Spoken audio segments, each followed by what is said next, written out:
I've been a fan of Akira's music and was looking forward to being with the Otonowa band and hearing great music in Japan, and hearing how they've made arrangements of traditional songs through a jazz interpretation. But I didn't expect it to be so special to be listening with Japanese people. So it's not just the location, it's the audience that was surprising, because the joy of the audience was transferring to me as well, seeing their faces smile, enjoy the tunes, recognize the tunes, sing along, clapping, really kind of just holding their heart as they listen. And I actually thought that some of the drumming would just like blow them away, and they just loved it. So that was more than I expected, I think, from joining the group for just a couple of days. But I think each experience was so intense and so special that it does seem like it was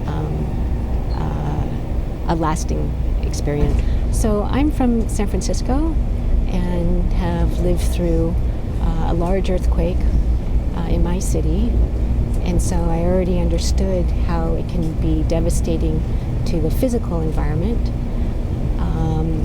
But I had a chance on this trip to understand how it's devastating on a very personal level, with the stories from both the volunteers and the local people we met in the Kumamoto and Minami Aso area. And I very much, I think, both have a empathy because I live in also earthquake city, but can see how unique their story is too, since it was so recent, just 2 years ago.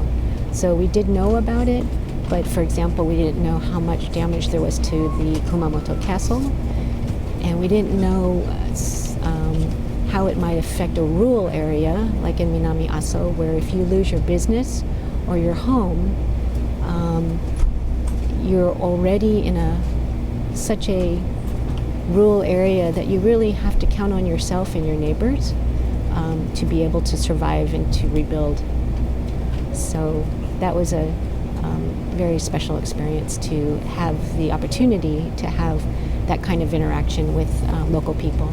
After disasters like earthquakes, tsunamis, floods, the suffering can be very personal, very private. The damage can be really like random and isolated. One building fell down, the other building didn't. But I think the healing and the rebuilding is communal. And so you could see that in the people that we met, all the volunteers. They might have lost their home, but they're volunteering to put on festivals, to rebuild the temple gate, and it's a communal effort. And then by being able to visit, we get, in a small way, added to that community of healing. And you realize that's probably a good way to approach a lot of things that are wrong in this world.